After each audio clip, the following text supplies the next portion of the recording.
ফেসবুকে পোস্ট করে, মাইক হাতে বেয়ে কথা বলে, জায়গায় জায়গায় সমালোচনা করে, সমাজটা নষ্ট হয়ে গেছে, নারীরাই নষ্টের মূল, ব্যাপারটা চলে, সব ছেলে নষ্ট করে দিছে। অথচ ও ল্যাংটা হাঁটলেও পুরুষের জন্য আল্লাহর পক্ষ থেকে আদেশ, নিচে তাকাবে তারপরে হাঁটবে। ও নিচে তাকাবে না, নিজেরটা মানবে না, আরেকজন মানে নাই সেটার সমালোচনা করে বেড়ায় যুবক। এখানকার যুবকের ধারণা পর্দা মানি হচ্ছে মহিলা, পর্দা মানি মা, বোন, স্ত্রী, কন্যা, দাদি, নানি, ফুফি, খালা। কি এখনো কি হাসি পাচ্ছে? নাম হচ্ছে সালাফি কনফারেন্স। বসে আছে যারা নিজেদেরকে দাবি করে মানহাজুস সালাফের মধ্যে যারা আছি আমরা। মানহুমুস সালাফ, সালাফকে আসহাবান নবী সাল্লাল্লাহু আলাইহি ওয়াসাল্লাম, নবী সাল্লাল্লাহু আলাইহি ওয়াসাল্লামের সাহাবারা হচ্ছে সালাফ। আমরা বলছি আমরা ওদের অনুসরণকারী, আর বসে বসে কমেডি করি এখানে এসে। আল্লাহ আমাদেরকে বোঝার তৌফিক দান করুন। সরি, আপনারা মনে কষ্ট নিয়েছেন আমার কথায়? দুঃখজনক, এই শীতের মধ্যে এত কষ্ট করে বসে আছেন হাসি তামাশা করার জন্য, মোবাইলে কমেডি দেখেন, এখানে বসে আছেন কেন? কি ঠিক কিনা বলতেছেন না যে কি খারাপ লাগতেছে? তা 2-3 বার জিজ্ঞেস করে নি, বলেন, তাহলে ঠান্ডা হয়ে যাবেন। বলবেন যে এত কষ্ট করে ওনার লাগে বসে আছি, উনি একটাবারও ঠিক কিনা করলো না, ঠিক বলতে পারলাম না। আজকে তো ওয়াজে যে ঠিক হয়েছে স্বীকৃতি দিতে পারলাম না, সার্টিফিকেট দিতে পারলাম না, ঠিক কিনা? ভালো হয়েছে, ঠিক আছে, আর ভালো লাগবে না। লা ইলাহা ইল্লাল্লাহ। দই জমান ভাই, মানুষ জমায়েন না, ওয়াজ জমায়েন না, ওয়াজরে জমতে দিয়ে না, জমে গেলে তো বসে যাবে, শেষ। আমি চাই ওয়াজ না জমুক। কোন ধরনের? এইগুলা বলিয়েন, ঠিক ব্যাঠিক জিজ্ঞেস করবো না, মানে এতক্ষণ তো কথা বলছি, এখন 2-1টা হাদিস পড়বো, আয়াত পড়বো, আপনাদেরকে জিজ্ঞেস করব। যেটা জিজ্ঞেস করব ক্লাসে যেমন শিক্ষকরা ছাত্রদেরকে পড়ায়া জিজ্ঞেস করে, ছাত্ররা বলে, আমি চাই একটা হাদিস পড়বো, আপনাদের জিজ্ঞেস করব, আপনারা বলবেন। মদও জান্নাতি পানীয়। মদ কি? মদ কি? জান্নাতি পানীয়। তবে জান্নাতি পানীয় যে মদ, ওখানে নেশা নাই। বিশ্বে আমরা মানুষরা যে মদ তৈরি করি সেই মদের নেশা আছে, আর যদি নেশা না হয় এটাকে মদই বলা হয় না। বুঝে আসছে না? আসে নাই? ও এই এলাকার নাম কি?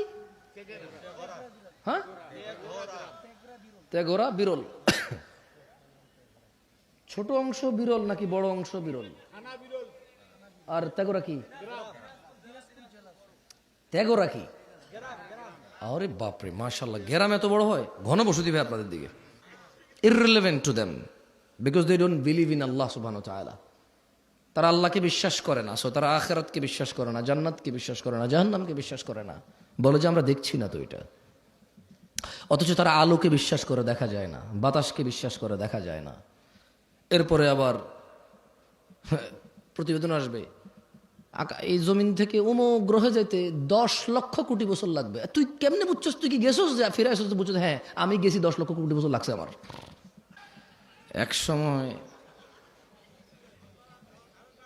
এক সময় তো কমেডিয়ান শ্রোতা ছিল না, বক্তব্য শুনতো কোরআন সুন্নাহ থেকে। কি শুরু করছেন ভাই? কি এগুলো? কি শোনেন না আপনি? আপনার মন কোথায়? আমি তো শুনতে পাচ্ছি, আমারটা নিজে ভালো। এই তোমরা সাউন্ড সিস্টেম ধরবা না, একদম বরাবর আছে এটা। আপনি মনোযোগী হন। নারায়ে তাকবীর বলতেছে সহি আকীদার লোকজন, আসলে চিল্লাচিল্লি করতেছে, কমেডি করতেছে, হাসতেছে। What is this? হ্যাঁ, আপনাকে নিষেধ করছি না ধরতে ভাই? আপনাকে তো নিষেধ করছিলাম না ধরতে, ধরলেন কেন? সাউন্ড সিস্টেম তো ভালো ছিল, কেন ধরছে? নিষেধ করছি না সাউন্ড?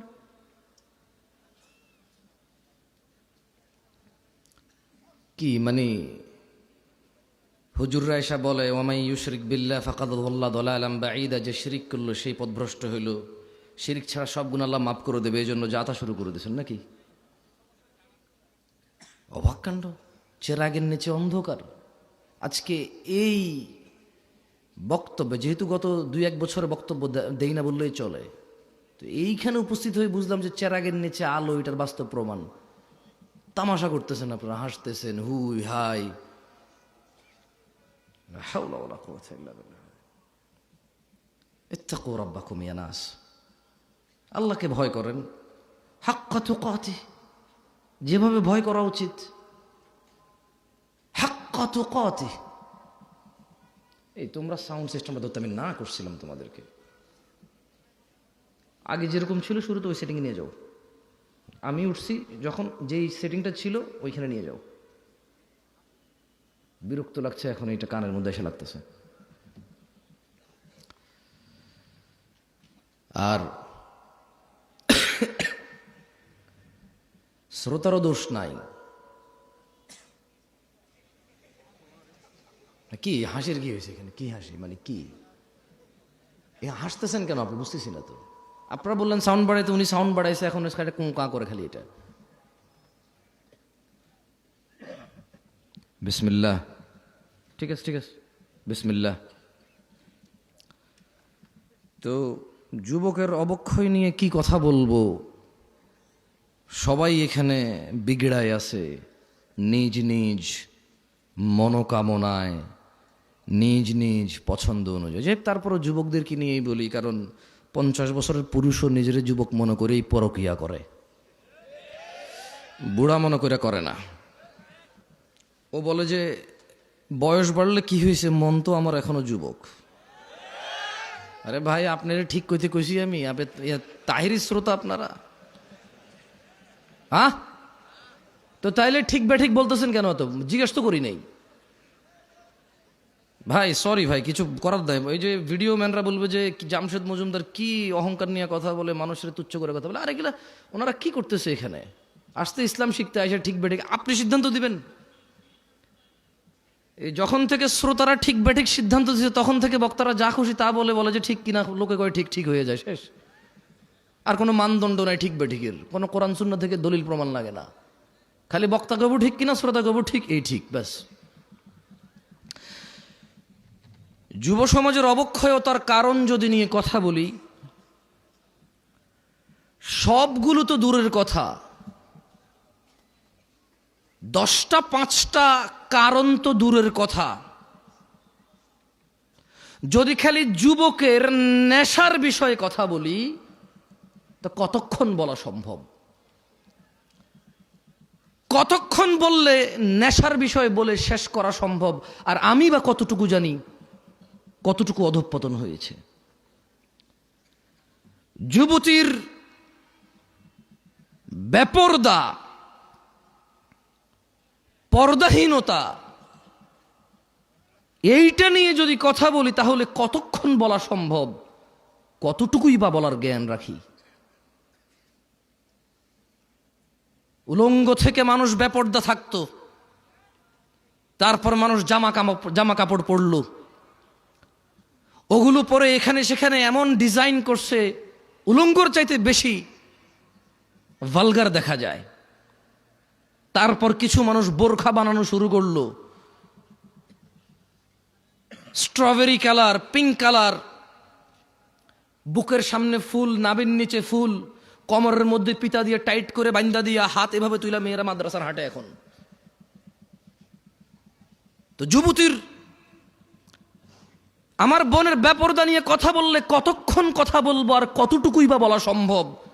আমি বা কতটুকু জানি? যুবকের অবক্ষয় নিয়ে কথা বললে, রাস্তাঘাটে কোনো মেয়ে ছক্কা লুডু খেলে না, সবগুলা যুবকরাই তো খেলে। রাস্তাঘাটে যুবতীরা সিগারেট, গাঁজা, ইয়াবা সেবন করে বেড়ায় না, যুবকরাই করে। এখনো সিনেমা হলের টিকিট যুবক যুবতীকে ফুসলায় ফাসলায় 2টা টিকিট কেটে নিয়ে যায় সিনেমা দেখতে। এখনো জানার সমস্ত বিল যুবক ভরে। রাস্তাঘাটে মারামারি, গালিগালাজ, এগুলো যুবকরাই করে। পুরুষরাই করে। আবার আল্লাহ থেকেও আদিষ্ট হয়েছে প্রথমে নিজের চক্ষু অবনত করে লজ্জাস্থানের হেফাজত করতে। সেই যুবক কিনা বেপরদা মহিলার দিকে তাকিয়ে থেকে ফেসবুকে পোস্ট করে, মাইক হাতে বেয়ে কথা বলে, জায়গায় জায়গায় সমালোচনা করে, সমাজটা নষ্ট হয়ে গেছে, নারীরাই নষ্টের মূল, বেপরদা চলে, সব ছেলে নষ্ট করে দিছে। অথচ ও ল্যাংটা হাঁটলেও পুরুষের জন্য আল্লাহর পক্ষ থেকে আদেশ, নিচে তাকাবে তারপরে হাঁটবে। ও নিচে তাকাবে না, নিজেরটা মানবে না, আরেকজন মানে নাই সেটার সমালোচনা করে বেড়ায় যুবক। এখানকার যুবকের ধারণা পর্দা মানে হচ্ছে মহিলা, পর্দা মানে মা, বোন, স্ত্রী, কন্যা, দাদি, নানি, ফুফি, খালা। পর্দা মানে মহিলা। যখন তারা পর্দাকে এভাবে খ্রিস্টানদের মতো, ইহুদি নাসারাদের মতো যখন পরিবর্তন করতে শুরু করলো পর্দার মিনিং, তখন আল্লাহর আযাব এদের উপরে চলে আসছে। এদের মহিলারা বলতেছে যে আরে পর্দা কি পোশাকে আছে নাকি, মনে হলো পর্দা। কারণ এরা পর্দার অপব্যাখ্যা করেছে, এরা পর্দার মানে সমস্ত মহিলার বদনাম করেছে। কিন্তু নিজেকে যে আল্লাহ নিচের দিকে তাকানোর জন্য বলেছে, ওই মহিলার দিকে না তাকাইতে বলেছে, নিষেধ করেছে, সেটা সে মানেনি। ঘরে সিলিন্ডার গ্যাস ব্লাস্ট হলে নতুন বউ মারা গেছে, পুকুরে পড়ে মারা গেলে নতুন বউ মারা গেছে, যে বউটা যৌতুক দেওয়ার কথা ছিল যৌতুক দিতে পারে নাই, মোহর দিয়ে বিয়ে করার কথা ছিল, পুরুষ যৌতুক নিচ্ছে। এরপরে বলতেছে সমাজে পুরুষ নির্যাতন হয়, আপনারা জানেন না। তো তুই কি পুরুষ রে বেটা? পুরুষ তো মহিলাকে টাকা দিয়ে বিয়ে করে, তুই তো টাকা নিচ্ছিস। পুরুষ তো মহিলাকে টাকা দিয়ে বিয়ে করে, পুরুষ উপার্জনের জিম্মেদার নিজেকে মনে করে। মা বোনকে কাজে লাগাই দে না, মেয়েকে কাজে লাগাই দে না। পুরুষ মর্যাদা সম্পন্ন হয়, বলবে 3 বেলা খাবো, না পারলে 2, না পারলে 1। কিন্তু জিম্মেদারি উপার্জনের আমার বোনের না, আমার মায়ের না। যদি করে মুসলমান মেয়ে, কোনো হারাম কিছু নাই, মহিলা কাজ হতে পারে। আল্লাহ আমাদেরকে বোঝার তৌফিক দান করুন। কি এখনো কি হাসি পাচ্ছে? নাম হচ্ছে সালাফি কনফারেন্স। বসে আছে যারা নিজেদেরকে দাবি করে মানহাজুস সালাফের মধ্যে যারা আছি আমরা। মানহুমুস সালাফ, সালাফকে আসহাবান নবী সাল্লাল্লাহু আলাইহি ওয়াসাল্লাম, নবী সাল্লাল্লাহু আলাইহি ওয়াসাল্লামের সাহাবারা হচ্ছে সালাফ। আমরা বলছি আমরা ওদের অনুসরণকারী, আর বসে বসে কমেডি করি এখানে এসে। আল্লাহ আমাদেরকে বোঝার তৌফিক দান করুন। সরি, আপনারা মনে কষ্ট নিয়েছেন আমার কথায়? দুঃখজনক। এই শীতের মধ্যে এত কষ্ট করে বসে আছেন হাসি তামাশা করার জন্য, মোবাইলে কমেডি দেখেন, এখানে বসে আছেন কেন? মনে রাখতে হবে যুবক ভাই আমার, বর্তমানে আমাদের যুব সমাজের অসংখ্য সংকট, অসংখ্য সমস্যায় জর্জরিত আমাদের সমাজ। এর মধ্যে নাম্বার 1 আর নাম্বার 2, কোনটা 1 নাম্বার কোনটা 2 নাম্বার এটা বলা কঠিন হয়ে যাবে। নেশা আর জেনা, জেনা 1 নাম্বার নাকি নেশা 1 নাম্বার এটা বলা কঠিন হয়ে যাবে, এমন ব্যাপক হারে হয়েছে। ছেলে জেনার সম্পর্ককে প্রেম বলে, ভালোবাসা বলে। ছেলে জেনার সম্পর্ক কন্টিনিউ করে কেন? বিয়ে করবে আশ্বস্ত হয়ে। সে জেনাকে হালাল মনে করে নিয়েছে, কারণ সে মনে করে ওই মেয়েকে সে বিয়ে করবে, এই জন্য তার জন্য এটা হালাল মনে করে সে। অথচ সে ভুলে যায় সে মারা যেতে পারে। সে ভুলে যায় ওই একই মেয়েকে বিয়ে করলেও বিয়ের আগের সম্পর্ক হারাম হারাম বলেই থাকবে লিপিবদ্ধ।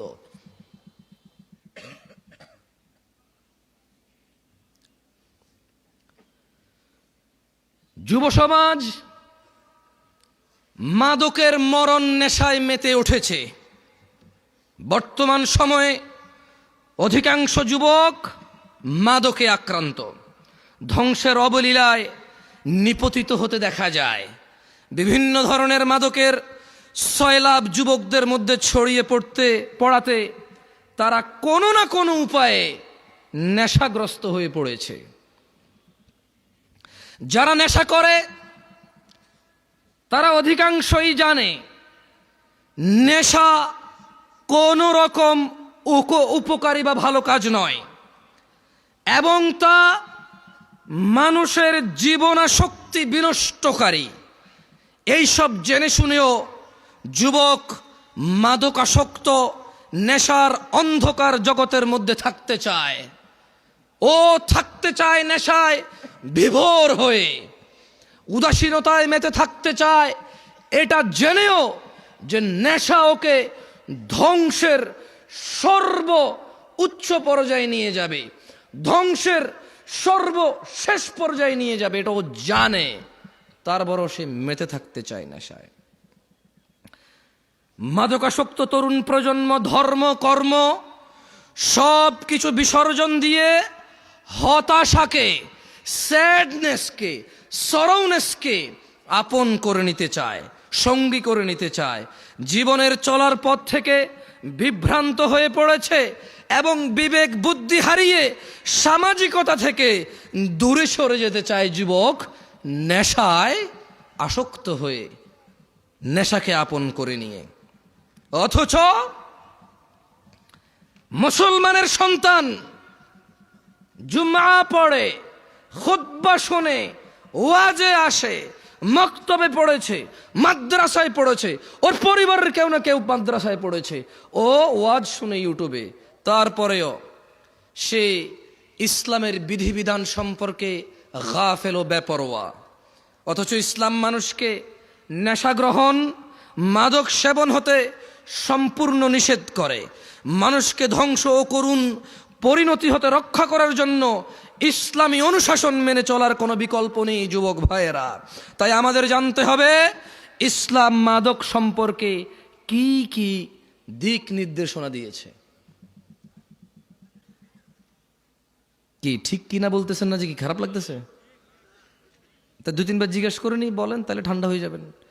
বলবেন যে এত কষ্ট করে ওনার লাগে বসে আছি, উনি একটাবারও ঠিক কিনা করলো না, ঠিক বলতে পারলাম না। আজকে তো ওয়াজ যে ঠিক হয়েছে স্বীকৃতি দিতে পারলাম না, সার্টিফিকেট দিতে পারলাম না, ঠিক কিনা?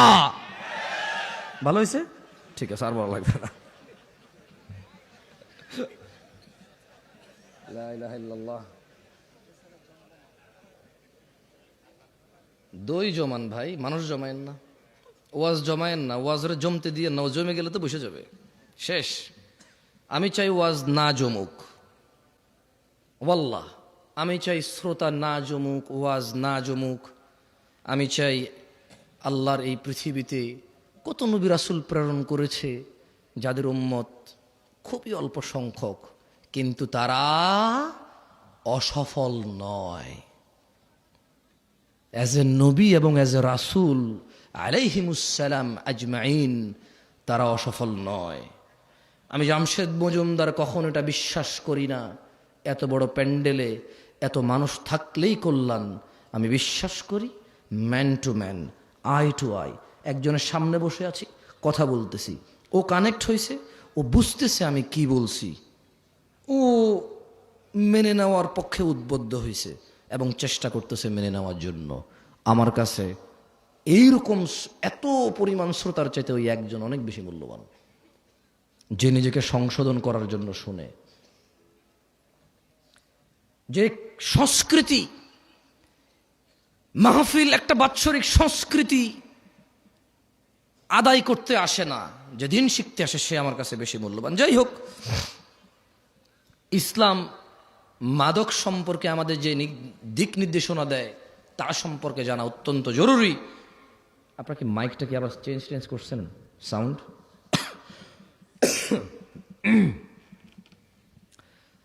রাসূলুল্লাহ সাল্লাল্লাহু আলাইহি ওয়াসাল্লাম মাদক সম্পর্কে সতর্কবাণী উচ্চারণ করে বলেন, যে কোনো ধরনের নেশাজাত পানীয় হারাম। কোন ধরনের?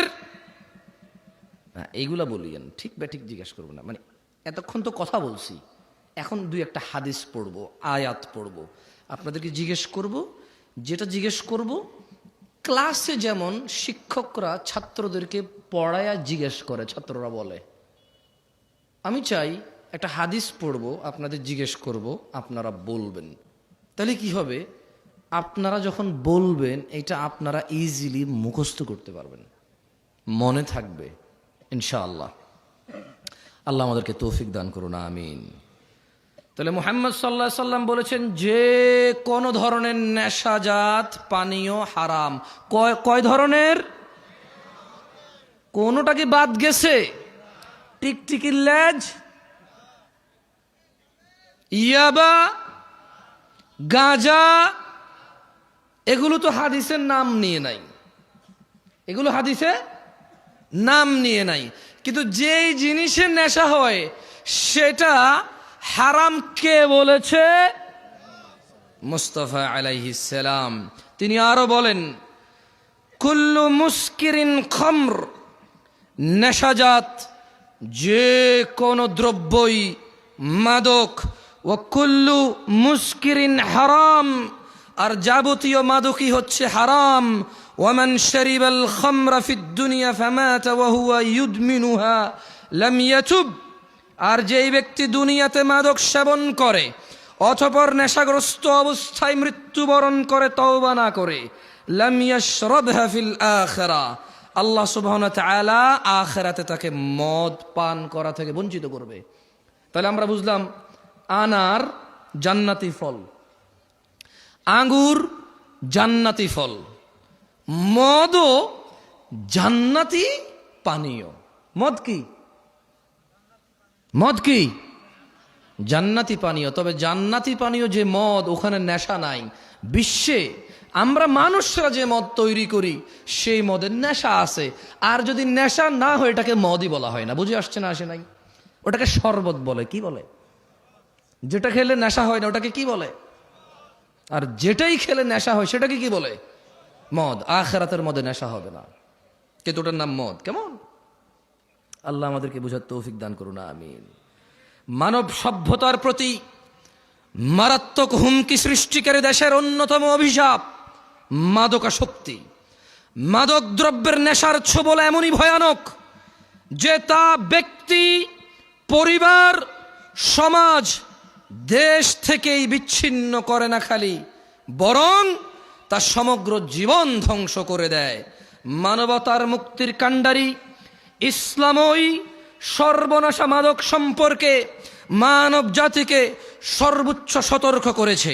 মানুষ যাতে মাদক থেকে দূরে থাকে তার জন্য মাদক সেবনে এই নেশাগ্রস্ত ব্যক্তির জন্য ইসলাম শাস্তির ব্যবস্থা করেছেন, ঘোষণা করেছেন, যাতে মানুষ আল্লাহকে পরোয়া করে, যাতে মানুষ জান্নাতকামীরা, জান্নাতের মনোবাসনা যাদের ভিতরে আছে, যারা জাহান্নাম থেকে বাঁচতে চায়, যারা রক্ত পুজ খেতে চায় না, যাদের ইচ্ছা নেই মাথার উপরে আল্লাহ গরম পানি ঢেলে দেবে আর টকবক টকবক করে এটা উতরাবে, যাদের এমন ইচ্ছে নেই জাক্কুম ফল খাওয়ার, জাক্কুম কাটা খাওয়ার, যাদের এমন ইচ্ছে নেই হুতমাতে যাওয়ার, ওয়াইলে যাওয়ার, আগুনে প্রবেশ করার, ইসলাম তাদের জন্য ওয়ার্নিং দিয়েছে মদের বিষয়। কি বলেছে?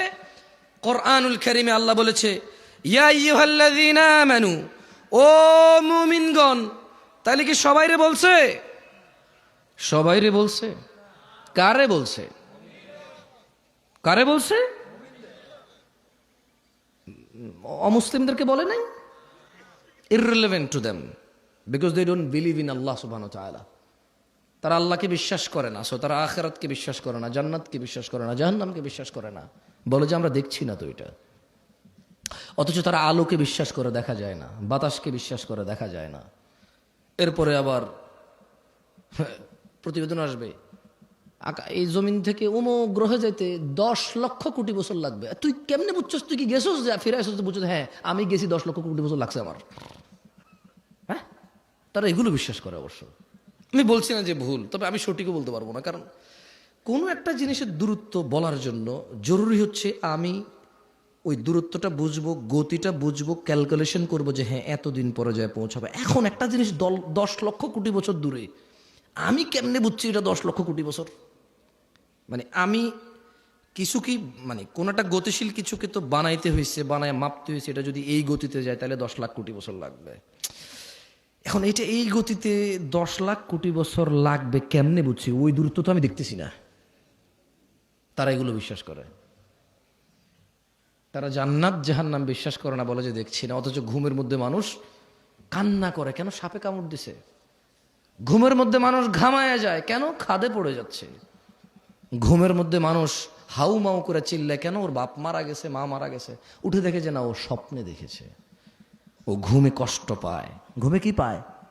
কষ্ট পায়। সে জাহান্নামে যে আযাব আছে সে সেটা অনুভব করতে পারে না, বলে যে দেখি নাই। তাহলে আল্লাহ কাকে বলেছে? খেয়ে ফেলেছেন, চা নাস্তার ব্যবস্থা করেন, এরা তো ওয়াজ খেয়ে ফেলে। ইয়া আইয়ুহাল্লাযীনা আমানু, হে তোমরা যারা ঈমান এনেছো, ইন্নামাল খামরু ওয়াল মাইসিরু ওয়াল আনসাবু ওয়াল আজলাম রিজসুম মিন আমালিশ শাইতান ফাজতানিবুহু লাআল্লাকুম তুফলিহুন। ও আমার যুবক ভাই, মনোযোগ দিয়ে শোনো, তোমার রব কি বলছে।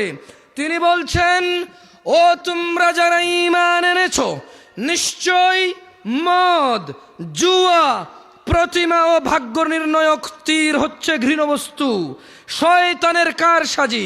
সুতরাং তোমরা এইসব বর্জন করো। কেন বর্জন করবে? লাআল্লাকুম তুফলিহুন, লাআল্লাকুম তুফলিহুন। মদ ছেড়ে দাও, লাআল্লাকুম তুফলিহুন। জুয়া ছেড়ে দাও, লাআল্লাকুম তুফলিহুন, যাতে তোমরা সফল হও, বিজয়ী হও। কোন মানুষ মদ খেয়ে, নেশা করে অথবা জুয়া খেলে সফল হবে না, ইম্পসিবল। আল্লাহ সুবহানাহু ওয়া তাআলা বলেছে এটা, যে তোমরা মদ ছাড়ো, জুয়া ছাড়ো। কেন? লাআল্লাকুম তুফলিহুন, যাতে তোমরা সফল হতে পারো। আবু দারদা রাদিয়াল্লাহু আনহু থেকে বর্ণিত, তিনি বলেন, আমাকে আমার প্রিয় বন্ধু রাসূল সাল্লাল্লাহু আলাইহি ওয়াসাল্লাম এই মর্মে ওসিয়ত করেছেন, লা তাশরাবিল খামর ফাইন্নাহা মিফতাহু কুল্লি শারর। একদা আবু দারদা রাদিয়াল্লাহু আনহু বলছে যে মুহাম্মদ সাল্লাল্লাহু আলাইহি সাল্লাম আমার বন্ধু আমাকে ওসিয়ত করেছে। কি করেছে? কি করেছে? আপনারা ঠিক বলতে বলতে অভ্যস্ত তো, ওইটাই খালি বলেন, অন্য কিছু আর বলেন না। কি করেছে? ওসিয়ত করেছে। আমার সাথে পড়েন হাদিসটা, বলেন আবু দারদা রাদিয়াল্লাহু আনহু থেকে বর্ণিত। না, জোরে বলেন, আবু দারদা রাদিয়াল্লাহু আনহু থেকে বর্ণিত। তিনি বলেন, আমাকে আমার প্রিয় বন্ধু রাসূলুল্লাহ সাল্লাল্লাহু আলাইহি ওয়াসাল্লাম এই মর্মে ওসিয়ত করেছেন, লা তাশরাবিল খামরা। ও আবু দারদা, তুমি কখনো মদ পান করিও না। ফাইন্নাহা মিফতাহু কুল্লি শারর, কারণ মদ, নেশা সকল অকল্যাণ, সকল খারাপ, সকল পাপের চাবিকাঠি। বুঝছেন না? বোঝেন নাই? মানে একজন মানুষ যদি নেশা করে, এই পৃথিবীতে আর এমন কোন খারাপ কাজ নাই যেটা তার দ্বারা সম্ভব না।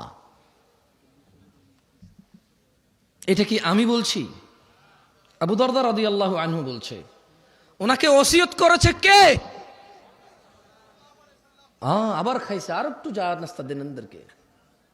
ওসিয়ত করেছে কে? মুস্তাফা আলাইহিস সালাম। ওসিয়ত করেছে কে? রাহমাতাল লিল আলামিন। কে? ইমামুল আম্বিয়া। কে? ইমামুল মুরসালিন কে?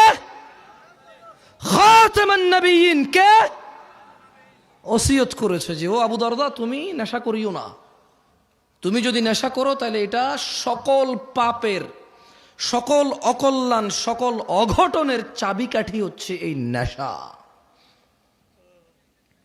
তাইলে ছোট্ট একটা গল্প বলি বনি ইসরায়েলের। কেমন? আল্লাহ নবী সাল্লাল্লাহু আলাইহি ওয়াসাল্লামও বলেছে যে তোমরা বনি ইসরায়েলের গল্প বলো, তবে মিথ্যা বলিও না। কি বলিও না? মানে বানায় বানায় বলিও না। তাহলে আমি কি ছোট্ট একটা বনি ইসরায়েলের গল্প বলবো? আপনাদের কষ্ট হয়ে যাচ্ছে, আমি বক্তব্য ছেড়ে দেবো ইনশাল্লাহ 2-1 মিনিটের মধ্যে। আপনি না করলে বলি আর কত মানুষ কষ্ট পাইতেছে। আপনি চালান, পারবো না এত বেশি চালাইতে। বেশি চালাইলে ব্রেক ধরবে না, পরে পরে ডাইরেক্ট 120 গতিতে মারলে 30-40 পিছিয়ে এসে মেরে দিবে গাড়ি। একদা বনি ইসরায়েলের জৈনিক রাষ্ট্রপতি, মানে একজন সরকার প্রধান বা রাজা, ওর যুগের মানে ওই রাজা তার সময়ে একজন আবেদ, বুজুর্গ, বুজুর্গ মানে বুঝেন নেককার মানুষ। কি মানুষ? নেককার মানুষ। তো ওই রাষ্ট্রপতি ওর যুগের একজন নেককার মানুষকে 4টি কাজের যে কোনো একটি কাজ করতেই হবে বাধ্য করেছে, যদি না করে ওকে হত্যা করবে। তাহলে বনি ইসরায়েলের একজন রাষ্ট্রপতি একজন বুজুর্গ নেককার মানুষকে কয়টি কাজ করতে বলছে? না, এই যে খেয়ে ফেলছেন, 4টির যে কোনো একটি, মানে করতেই হবে। 4টির যে কোনো একটি হলেও করতে হবে। তো তাকে কি বললো? তাকে বললো যে শোনো, তুমি হয় মদ খাবা, তুমি হয় মদ খাবা, অথবা মানব হত্যা করবা, মানুষকে খুন করবা, অথবা শূকরের মাংস খাবা, অথবা তুমি কি করবা? জেনা ব্যভিচার করবা। তাহলে লোকটা কি আমাদের মতো কেউ ছিল? কি ছিল? কি ছিল? ফরহেজগার। মাশাআল্লাহ। তাহলে ঠিক আছে, এবার ওয়াজ শুনতেছেন আপনারা। মাশাআল্লাহ, তাবারাকাল্লাহ। শেখ আব্দুল্লাহকে নিয়ে আসেন, আমি কিছুক্ষণের মধ্যে ছেড়ে দেবো, তো ওনাকে নিয়ে আসেন। তাহলে লোকটা ফরেজগার ছিল, ওকে কয়টা জিনিসের যে কোনো একটা করতে বাধ্য করেছে? 4টার। 1 নেশা, কি? 2 হত্যা, 3 ব্যভিচার, 4 শূকরের মাংস। এখন ওকে বলছে যে তুমি যে কোনো একটা হইলেও করতে হবে, নাহলে তোমাকে হত্যা করা হবে। তো ওই বুজুর্গ চিন্তা করলো শূকরের মাংস কিভাবে খাই, মানুষ কিভাবে হত্যা করি। না, এটা এখানে লেখা নাই। বুজুর্গ হয়তো 4টার মধ্যে বাধ্য ছিল। ওকে ওর রাষ্ট্রপতি বলতেছে যে তুমি এটার যে কোনো একটা করতেই হবে। তো জীবন বাঁচানোর জন্য নির্বাচন করেছে মদকে। মানে শূকরের থেকে ইজি না? মুসলমানদের মধ্যে কে কে হাত তোলেন তো, কে কে শূকর খাইছেন? এ পুরো গ্রামে মুসলমান সমাজে শূকর জবাই হয়? গাঁজা পাওয়া যায় কিনা? হ্যাঁ, দেখছেন ওই বুজুর্গেরও একই অবস্থা হয়েছিল। আর হাসতেছে, আবার হাসতেছে, এটা কমেডি বুঝবে। আরে ভাই, একটু বিবেচনা দিয়ে চিন্তা করেন না। আপনি যেরকম নেশাকে শূকরের চাইতে ভালো মনে করেন, মানে শূকর এতটাই আমরা ঘৃণা করি, আলহামদুলিল্লাহ, আল্লাহর প্রশংসা, প্রপার আমরা এই সমাজে এটা দেখি না। আছে সুদখোর পর্যন্ত শূকর খায় না। সুদ খাওয়া কি? শূকর খাওয়া কি? শূকর খাইলে গুনাহ কার লগে? সুদ খাইলে গুনাহ আল্লাহর লগেও মানুষের লগেও। সুদের গুনাহ মাপ পাওয়া বেশি কঠিন। ঘুষ খাওয়া কি? শূকর খাওয়া কি? শূকর খাইলে কার সাথে গুনাহ? আর ঘুষ খেলে কার কার সাথে গুনাহ? আল্লাহ এবং মানুষের সাথে। মানুষের হক খাইছে সে, আমি বুঝাতে পারি নাই। তো এই দেশে ঘুষখোর আছে? মুসলমান মুসলমান ঘুষখোর আছে? মুসলমান শূকরখোর আছে? মুসলমান মদখোর আছে? মুসলমান শূকরখোর আছে? নাই। তো আপনি হয়তো চিন্তা করবেন যে ওই লোক যদি এত ফরজগার হয় তাহলে সে মদ নির্বাচন করলো কেন? কারণ বস্তুত মদ শুকর অথবা হত্যা ব্যভিচারের চাইতে নর্মাল মনে হয় মানুষের কাছে। এটা মানুষের কাছে মনে হয়। কার কাছে মনে হয়? আপনাকে একটা কথা বলি, মনে হওয়ার কারণ আছে। যে অপরাধটা যত বেশি ভয়ানক, শয়তান ওইটাকে তত সহজ করে, তত সুশোভিত করে তুলে দেখায়। বুঝছেন? তো ওই ফরেজগার লোক কি নির্বাচন করেছিল? মদ নির্বাচন করেছে। পরিশেষে উক্ত ব্যক্তি বাধ্য হয়ে মদ পানকে সহজ মনে করে তা করতে রাজি হলো। কিন্তু যখন সে মদ খেলো, মদ খাওয়ার পর সে সম্পূর্ণ মাতাল হয়ে বাকি 3টা কাজও সে করছে। কারণ মদ খেলে বিবেক চলে যায়। মদ খেলে কি চলে যায়? তো যখন সে সহজ মনে করে মদ খেলো, নেশাগ্রস্ত মাতাল হয়ে জেনাও করছে, শুকরও খাইছে। আল্লাহ তাআলা আমাদেরকে বুঝার তৌফিক দান করুন। আমি যে একটু আগে বলেছি যে যেই অপরাধটা যত বড়, মানুষের জন্য যত ধ্বংসশীল, শয়তান এটাকে তত কি করে দেখায়? সুন্দর করে দেখায়। দেখেন আল্লাহ কি বলে কোরআনুল কারীম, আউযু বিল্লাহি মিনাশ শাইতানির রাজিম। ইন্নামা ইউরিদুশ শাইতান إنما يريد الشيطان أن يوقع بينكم العداوة والبغضاء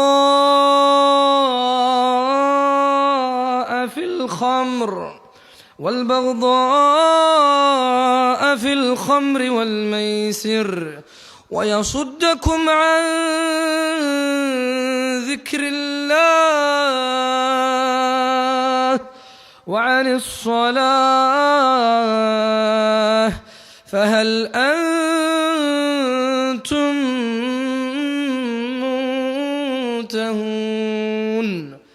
নিশ্চয়ই শয়তান মদ জুয়ার দ্বারা, নিশ্চয়ই ইন্নামা ইউরিদুশ শাইতান, নিশ্চয়ই শয়তান চায় মদ জুয়ার দ্বারা তোমাদের মধ্যে পারস্পরিক শত্রুতা বিদ্বেষ ঘটাতে এবং তোমাদের আল্লাহর স্মরণ ও নামাজ থেকে বিরত রাখতে। নিশ্চয় শয়তান কি চায়? মদ জুয়ার মাধ্যমে নিজেদের মধ্যে ভেজাল পাকাই দিতে এবং সলাত থেকে দূরে রাখতে এবং আল্লাহর স্মরণ থেকে দূরে রাখতে। তবু কি তোমরা, আল্লাহ বলছে যে ফাহাল আনতুম মুনতাহুন, ও এই এলাকার নাম কি? হ্যাঁ, তেঘরা বিরল। ছোট অংশ বিরল নাকি বড় অংশ বিরল? আর তেঘরা কি? তেঘরা কি? আরে বাপরে, মাশাআল্লাহ, গ্রাম এত বড় হয়? ঘন বসতি ভাই আপনাদের দিকে, মাশাআল্লাহ মাশাআল্লাহ তাবারাকাল্লাহ। তাইয়্যিব, তাইলে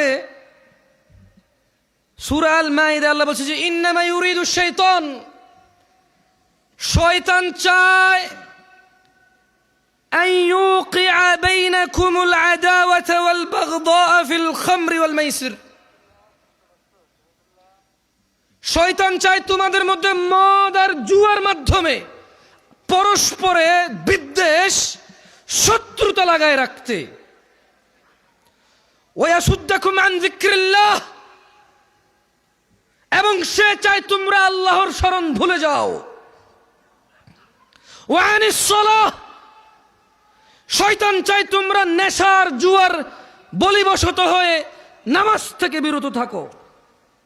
আল্লাহ আজ্জা ওয়া জাল বলছেন ফাহাল আনতুম মুনতাহুন, তবু কি তোমরা বিরত হবে না নেশার জুয়া থেকে? কি থেকে? তাহলে নেশার জুয়ার মধ্যে শয়তান কি করতে চায় আমাদের পরস্পরের মধ্যে? ভুলে গেছেন সবাই? নেশা আর জুয়া এই দুইটা দিয়ে শয়তান আমাদের আপোষে কি করতে চায়? শত্রুতা লাগায় রাখতে চায়, মারামারি হানাহানি করাইতে চায়, আর আল্লাহর জিকির থেকে বিরত রাখতে চায়, আর নামাজ থেকে বিরত রাখতে চায়। আল্লাহ খুব সুন্দর করে প্রশ্ন করেছে, ও বিরলবাসী, আল্লাহর প্রশ্নের কি উত্তর দিবা? দিবা? আল্লাহ বলছেন ফাহাল আনতুম মুনতাহুন, এই মদ জুয়া ছেড়ে দিয়ে নিজেদের শত্রুতা থেকে মুক্ত হয়ে আল্লাহর শরণে ফিরে এসে সালাতে ফিরে আসবা। ওয়ামা তাওফীকি ইল্লা বিল্লাহ, আল্লাহ আমাদেরকে তৌফিক দান করুন। যাই হোক, আমাদের শেখ আব্দুল্লাহ ইবনে আব্দুর রাজ্জাক হাফিজাহুল্লাহ চলে আসছে। আমি অনুভব করি মন থেকে আমার কথা বলা এবং ওনার কথা বলা দুইটা কথা হলেও ওনার কথা বলায় আমার কথা বলার চাইতে বেশি জ্ঞান প্রচার এবং প্রসার পায়, এটা আমি মনে প্রাণে বিশ্বাস করি। সেজন্য আমি জ্ঞানকে অগ্রাধিকার দেব, বুদ্ধিমত্তাকে অগ্রাধিকার দেব, দিয়ে আমি আমার বক্তব্য বেশি লম্বা করব না, 2-3 মিনিটের মধ্যে শেষ করে দেবো ইনশাআল্লাহুল আজিজ। মাদকের বিস্তার কিয়ামতের আলামত। ভাই আমার, ঘুষ, সুদ, চুরি, ডাকাতি, দুর্নীতি করে এই সম্পদের পাহাড় কার জন্য? সন্তানের জন্য। তোমার সন্তানের উপরে আসমানটা ভেঙে পড়বে, এই জমিনটা ফেটেও ধসে যাবে, কারণ তুমি টাকার বলিবশত হয়ে, ক্ষমতার বলিবশত হয়ে, উদাসীনতায়, শারীরিক আনন্দে তুমি ভুলে গেছো আনাস ইবনে মালিক রাদিয়াল্লাহু আনহু قال, আনাস ইবনে মালিক রাদিয়াল্লাহু আনহু থেকে বর্ণিত, তিনি বলেন قال রাসূলুল্লাহ সাল্লাল্লাহু আলাইহি ওয়াসাল্লাম, আল্লাহর রাসূল সাল্লাল্লাহু আলাইহি ওয়াসাল্লাম বলেছেন, মিন আশরাতিস সাআতি আন ইউরফাআল ইলম, কিয়ামতের আলামত হচ্ছে, কিয়ামতের আলামতের অন্যতম আলামত হচ্ছে ইলম উঠে যাওয়া, ওয়ায়াসবুতাল জাহল, মূর্খতা প্রতিষ্ঠিত হওয়া, ওয়ায়ুশরাবাল খামরু ওয়ায়াযহারাজ জিনা। মানে কিয়ামতের অন্যতম আলামত হচ্ছে ইলম উঠে যাবে, মূর্খতা প্রতিষ্ঠিত হবে, মদ পান ও জিনা ব্যভিচার প্রচার হবে, ব্যাপক হবে, বৃদ্ধি পাবে। তো জিনা ব্যভিচার আর নেশা করে যে তুমি কিয়ামতকে নিয়ে আসবা, এই সম্পদ, এই সুন্দর বাড়ি গাড়ি, সন্তান তো ভোগ করতে পারবে না, ওর উপরে তো পাথরের বৃষ্টি হবে, ওর উপরে তো জমিন, ওর নিচে তো জমিন ধসে যাবে, ও তো ওর গোষ্ঠী শুদ্ধ উদ্ধার হয়ে যাবে। ভাই, সো নিজের সন্তানের কথা চিন্তা করো। এই পৃথিবীতে কিয়ামত ডেকে আনার তো দরকার নাই। আল্লাহ যেই অন্যায়গুলো করলে পৃথিবীকে আর টিকায় রাখবে না, সেই অন্যায়গুলো থেকে আল্লাহ আমাদেরকে বিরত হওয়ার তৌফিক দান করুন। এই পৃথিবীতে আমরা আমাদের সন্তান সন্ততি সহ আল্লাহর ইবাদত করে, আল্লাহকে সন্তুষ্ট করে, আল্লাহর সন্তুষ্ট চিত্তে আল্লাহর সাথে সাক্ষাৎ করার আল্লাহ তাআলা আমাদেরকে তৌফিক দান করুন। আমি আল্লাহ সুবহানাহু ওয়া তাআলার কাছে এই ফরিয়াদ করি, আমার ভাইদের সর্বশেষ একটি হাদিস শুনিয়ে আমি আমার বক্তব্য শেষ করব। ভাই আমার, তোমরা যারা নেশার সাথে জড়িত আছো, তোমাদেরকে বলি, জাবের রাদিয়াল্লাহু আনহু থেকে বর্ণিত একটি হাদিস, রাসূল সাল্লাল্লাহু আলাইহি সাল্লাম বলেছেন, যারা দুনিয়াতে নেশা করবে তাদেরকে আখিরাতে আল্লাহ সুবহানাহু ওয়া তাআলা জাহান্নামীদের শরীরের পচা, গলা, পুজ, ঘাম পান করানোর বিষয়ে তিনি সুবহানাহু ওয়া তাআলা প্রতিশ্রুতি দিয়েছে। যারা নেশা করবে, নেশাখোরদের আখিরাতে আল্লাহ সুবহানাহু ওয়া তাআলা জাহান্নামীদের পচা, গলা, পুজ, ঘাম খাওয়াবে। আল্লাহ তাআলা আমাদেরকে এই আযাব সম্পর্কে হৃদয়ে অনুভূতি দিয়ে ওনার কাছে বিগত দিনের বিষয়গুলোর জন্য ক্ষমা চেয়ে ওনার দরবারে আল্লাহ সুবহানাহু ওয়া তাআলা আমাদেরকে ওনার সাথে সাক্ষাতের তৌফিক দান করুন। আমিন। আকুলু কওলি হাযা ওয়াস্তাগফিরুল্লাহ লি ওয়া লাকুম ওয়া লিসাইরিল মুমিনিনা ওয়াল মুমিনাত ফাস্তাগফিরু ইন্নাহু হুয়াল গফুরুর রহিম।